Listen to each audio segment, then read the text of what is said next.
Etsy digital products. How to sell digital products on Etsy. Imagine creating a product once and being able to sell that digital product to customers without packing a box, visiting a post office, or managing physical inventory. A customer discovers your product online, makes a purchase, and receives the digital file. No warehouse, no shipping, and no physical stock. Welcome back to 100 Ways to Make Money Online, the audiobook series where we explore practical and beginner-friendly ways to build income using the internet. Today, we're exploring Etsy digital products and how creative people can turn useful digital files into an online business. But here's something important. You don't make money on Etsy simply because you upload a file. You make money by creating something people actually want.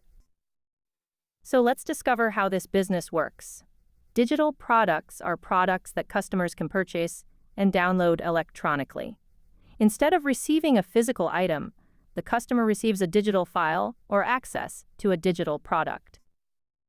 Examples include printable planners, worksheets, invitations, templates, artwork, educational resources, checklists, calendars, spreadsheets, and other downloadable products. Etsy is one marketplace where creators can list and sell certain digital products. The basic idea is simple.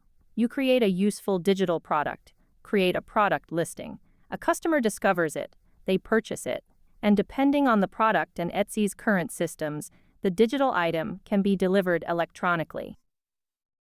That's much different from selling physical products. With a physical product, you have manufacturing, inventory, packaging, shipping, returns, and storage. With a digital product, many of those physical fulfillment problems disappear. But that doesn't mean digital products are effortless.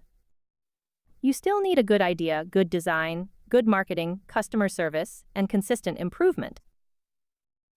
So, what can you sell? This is where things become interesting.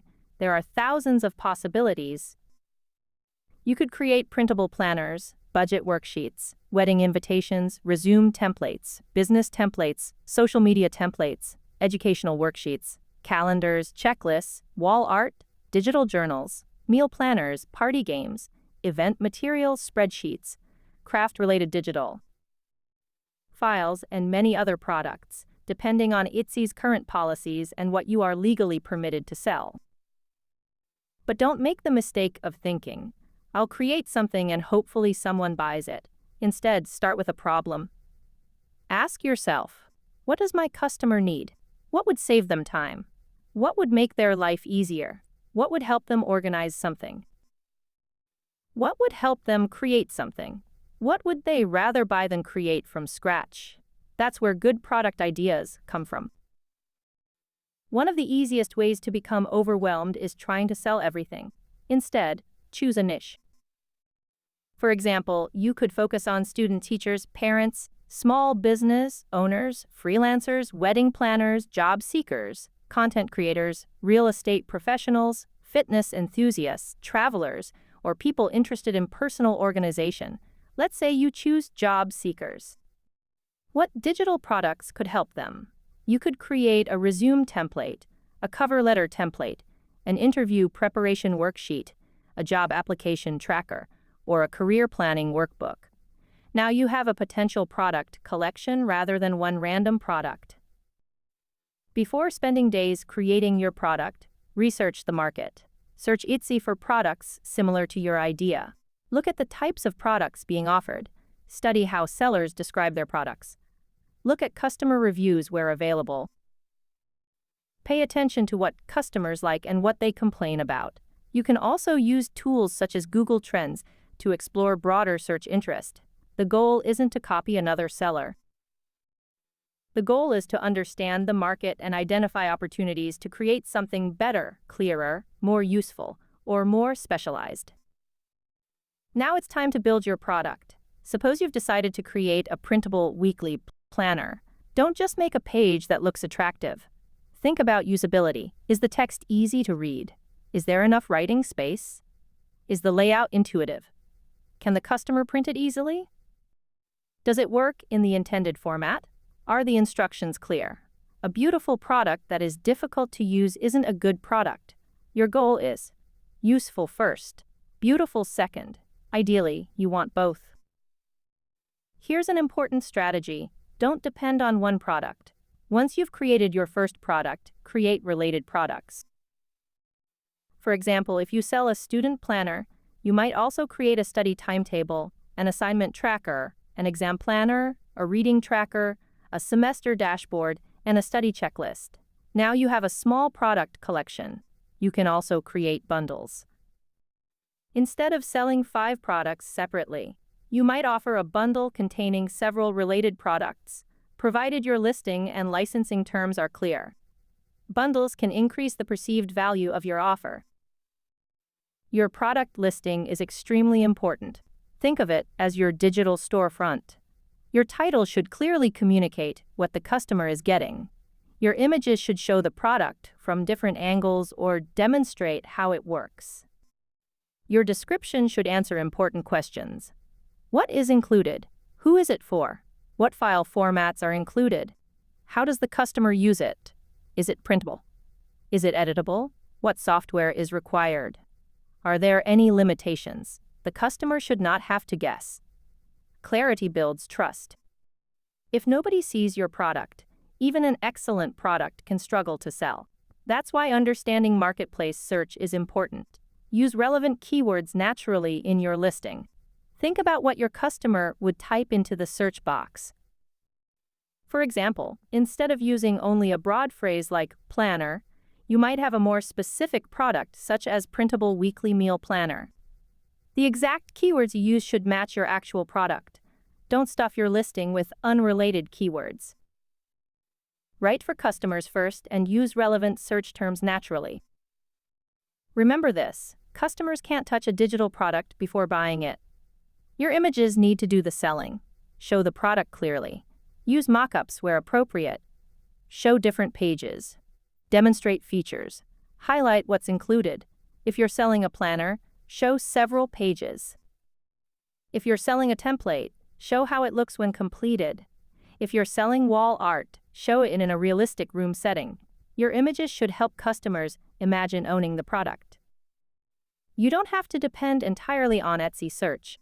You can promote your products through content. Pinterest can be useful for visual digital products. YouTube can demonstrate how your product works. Instagram can showcase your designs. TikTok or short-form video can demonstrate quick use cases. A blog can attract people searching for solutions. For example, if you sell a budget planner, create content about how to create a monthly budget. Then demonstrate your method and direct interested viewers toward your product. You're not simply advertising. You're providing useful information while introducing your solution. Canva can be a useful design tool for creating many types of digital products. But there's an important rule. Always understand the licensing and usage rights for the assets and designs you're using. Don't assume that because an element is available in a design platform, you can automatically resell it in every possible form. Before selling products, review the current licensing rules of Canva and any other resources you use.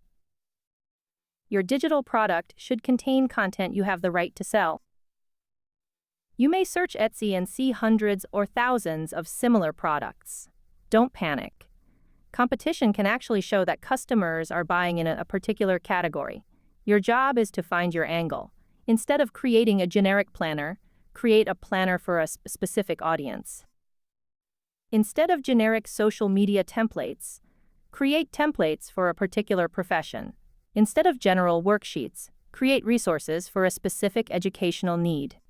Specific products can be easier to position than products designed for everyone. Now, how much can you earn?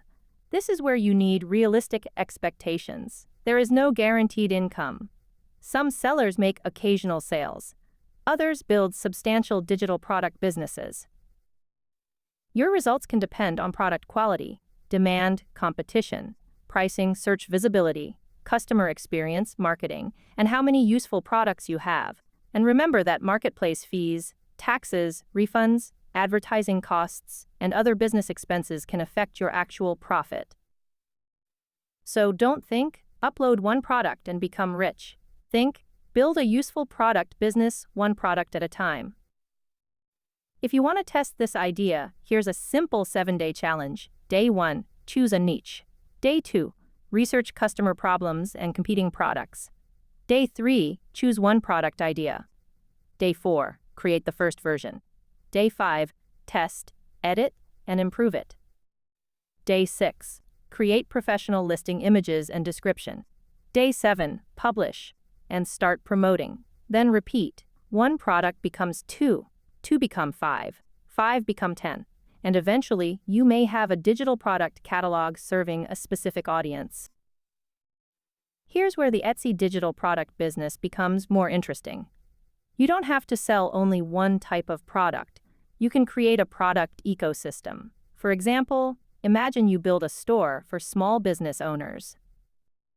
You could sell invoice templates, social media templates, business planners, content calendars, budget spreadsheets, client onboarding documents, marketing checklists, and business workbooks.